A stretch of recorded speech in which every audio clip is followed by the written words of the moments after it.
ಹೊಸ ರೋಡ್ಗಳನ್ನು ತಗೊಳ್ತಾ ಇದ್ದಾರೆ. ಎಲ್ಲೂ ಕೂಡ ಹೋಗ್ತಾ ಇಲ್ಲ ನಮ್ಮ DC ಅವರು, ನಮ್ಮ ಮುಖ್ಯ ಕಾರ್ಯನಿರ್ವಾಹಕ ಅಧಿಕಾರಿ ಅವರು. ರೋಡಿನ ದುಸ್ಥಿತಿ ಏನಾಗಿದೆ ಅಂತ ಗೊತ್ತಾಗ್ತಾ ಇಲ್ಲ ಅವರಿಗೆ.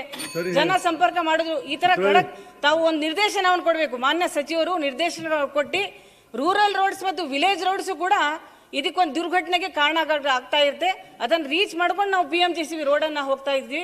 ಹಾಗಾಗಿ ಇದನ್ನ ಸರಿಪಡಿಸಬೇಕು ಅಂತ ಹೇಳ್ಬಿಟ್ಟು ಕೇಳ್ಕೊಳ್ತೀನಿ.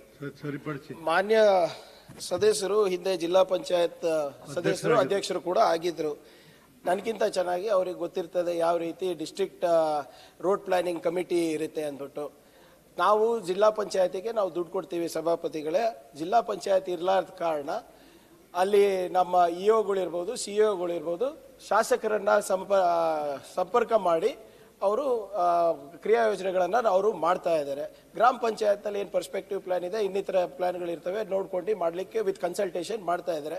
ಮಾನ್ಯ ಸದಸ್ಯರದ್ದು ಏನಾದರೂ ಸಮಸ್ಯೆಗಳಿದ್ರೆ CEO ಹತ್ರ ಹೇಳಿದ್ರೆ ಅದನ್ನ ಶಾಸಕರ ಹತ್ರ ಮಾತನಾಡೋ ಅಥವಾ ಜಿಲ್ಲಾ ಉಸ್ತುವಾರಿ ಸಚಿವರ ಹತ್ರ ಮಾತನಾಡೋ ಹಾಕಿಸ್ಬೋದು, ಅಥವಾ ನನ್ನನ್ನು ಸಂಪರ್ಕಿಸಿಕೊಟ್ರು ಪ್ರಾಮಾಣಿಕವಾಗಿ ನಾವು ಪ್ರಯತ್ನ ಮಾಡ್ತೀವಿ. ಅಧ್ಯಕ್ಷರು ಧನ್ಯವಾದಗಳು.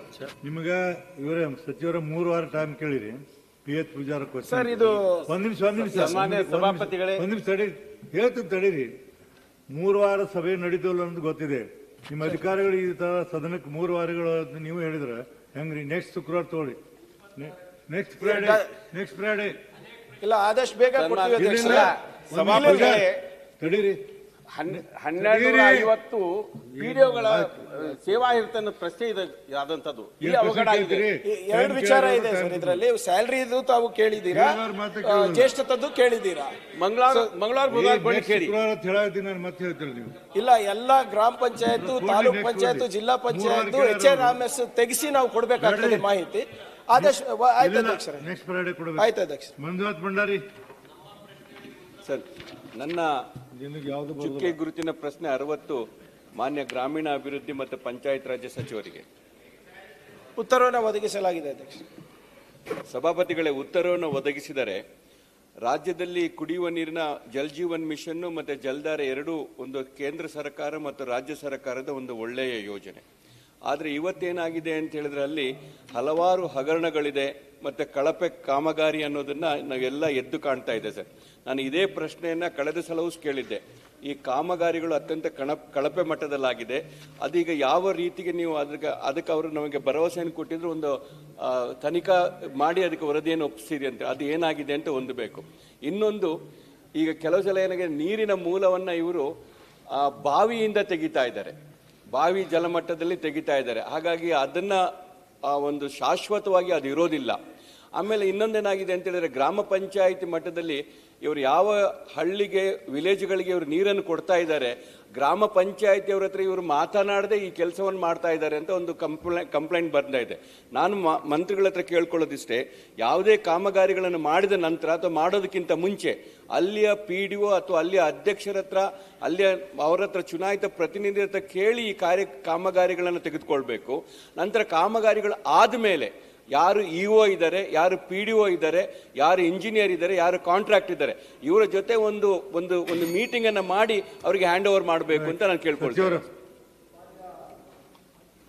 ಸಭಾಪತಿಗಳೇ, ಅವರ ಮೊದಲೇ ಪ್ರಶ್ನೆಗೆ ಈಗಾಗಲೇ ನಾವು ಒಂದು ಈ JJM ಆದಾಗಿಂದ ಇಲ್ಲಿವರೆಗೂ ಏನೇನು ಕಾಮಗಾರಿಗಳಿದೆ ಅದು ಗುಣಮಟ್ಟವಾಗಿ ಆಗಿದೆಯಾ ಇಲ್ಲ ಅಂದ್ಬಿಟ್ಟು ಒಂದು ಥರ್ಡ್ ಪಾರ್ಟಿ ಇನ್ಸ್ಪೆಕ್ಷನ್ಗೆ ಅಂತ ನಾವು ಒಂದು ಖಾಸಗಿ ಸಂಸ್ಥೆಗೆ ವಹಿಸಿದ್ದೇವೆ. ಅವ್ರದ್ದು ಇಂಟ್ರಿಮ್ ರಿಪೋರ್ಟ್ ಬಂದಿದೆ ಅಧ್ಯಕ್ಷರೇ. ಅದು ಮೊನ್ನೆನೂ ಕೂಡ ನಾವು ಪರಿಶೀಲನೆ ಮಾಡಿದಾಗ ಬಹಳಷ್ಟು ಕಡೆ ರ್ಯಾಂಡಮ್ ಸರ್ವೆಗಳು ಮಾಡಿದಾಗ ಕಳಪೆ ಆಗಿದೆ ಅಂತ ಬಂದಿದೆ. ಅದಕ್ಕೆ ಆ್ಯಕ್ಷನ್ ತಗೊಳ್ಳಿಕ್ಕೆ ನಾವು ಆಗಲೇ ಹೇಳಿದ್ದೀವಿ. ಅದು ಫೈನಲ್ ವರದಿ ಬಂದಾದಮೇಲೆ ನಾವು ಸಂಪೂರ್ಣವಾಗಿ ಅದನ್ನು ಚರ್ಚೆ ಮಾಡಿ ಎಲ್ಲೆಲ್ಲಿ ರೆಕ್ಟಿಫೈ ಮಾಡಬೇಕು ಅದನ್ನು ನಾವು ಮಾಡ್ತೀವಿ. ಆ ರಿಪೋರ್ಟ್ ಕೂಡ ನಾವು ಮಾನ್ಯ ಸದಸ್ಯರಿಗೆ ನಾವು ಲಭ್ಯ ಮಾಡ್ತೀವಿ ಅಧ್ಯಕ್ಷರೇ. ಮತ್ತು ಅವ್ರೇನು ಹೇಳ್ತಾ ಇದ್ದಾರೆ, ಈ ಡಿಸೈನ್ ಮಾಡಬೇಕಾದ್ರೆ ಅಥವಾ ಕಾಮಗಾರಿಗಳು ಪ್ರಾರಂಭ ಮಾಡಬೇಕಾದ್ರೆ ವಿಲೇಜ್ ಸಮಿತಿಗಳಿಗೆ ನಾವು ಕೇಳ್ತಾ ಇಲ್ಲ ಅಂತ, ವಿಲೇಜ್ ಆ್ಯಕ್ಷನ್ ಪ್ಲ್ಯಾನ್ ಕಮಿಟಿ ಮುಖಾಂತರನೇ ಇವೆಲ್ಲನೂ ಆಗೋದು. ಯಾವುದೇ ಅಬ್ಜೆಕ್ಷನ್ ಇದ್ರೂ ಕೂಡ ಗ್ರಾಮ ಪಂಚಾಯತ್ ಅವರಿಗೆ ಮತ್ತು ಅಲ್ಲಿರುವಂಥ ಸ್ಥಳೀಯ ಮುಖಂಡರಿಗೆ ಮತ್ತು ಅಲ್ಲಿ ಗ್ರಾಮಸ್ಥರಿಗೆ ಅವ್ರ ಜೊತೆ ಕುತ್ಕೊಂಡು ಬಗೆಹರಿಸಲಿಕ್ಕೆ ನಾವು ಮಾಡಿದ್ಮೇಲೆ ಕಾಮಗಾರಿಯನ್ನು ಪ್ರಾರಂಭ ಮಾಡ್ತೇವೆ. ಅಂಥದ್ದು ಯಾವುದಾದ್ರೂ ಕಾಮಗಾರಿಗಳಿಗೆ ಅಡಚಣೆ ಆಗಿದ್ರೆ ಮಾನ್ಯ ಸದಸ್ಯರು ನಮಗೆ ಗಮನಕ್ಕೆ ತಂದರೆ ಖಂಡಿತವಾಗೂ ಅದನ್ನು ನಾವು ಬಗೆಹರಿಸಲಿಕ್ಕೆ ನಾವು ಪ್ರಯತ್ನ ಮಾಡ್ತೀವಿ ಅಧ್ಯಕ್ಷರೇ. ಮತ್ತು ಯಾವುದೇ ಕಾಮಗಾರಿಗಳು ಕೂಡ ವಿಶೇಷವಾಗಿ JJM ಕಾಮಗಾರಿಯನ್ನು ಜಲ್ ಜೀವನ್ ಮಿಷನ್ ಕಾಮಗಾರಿ ವಿತೌಟ್ ಸಸ್ಟೈನೇಬಲ್ ಸೋರ್ಸನ್ನು ನಾವು ಟೆಕ್ನಿಕಲ್ ಅಪ್ರೂವಲ್ಲೇ ಕೊಡೋದಿಲ್ಲ ಅಧ್ಯಕ್ಷರೇ. ಇಲ್ಲಿ ನಮ್ಮ ದಕ್ಷಿಣ ಕನ್ನಡ ಮತ್ತು ಉಡುಪಿನಲ್ಲಿ perennial source sustainable surface water ಇರಲಾರ್ದ ಕಾರಣ ಕೆಲವು ಸಿಂಗಲ್ ವಿಲೇಜ್ ಸ್ಕೀಮ್ಗಳಿಗೆ ಬಾವಿಯಿಂದ ನಾವು ತಗೋತಾ ಇದ್ದೀವಿ based on availability of water. ಮಾನ್ಯ ಸಭಾಪತಿಗಳೇ, ಅದರಲ್ಲೂ ಕೂಡ ಏನಾದರೂ ಒಂದು ವಿಶಿಷ್ಟವಾದಂಥ ಏನಾದರೂ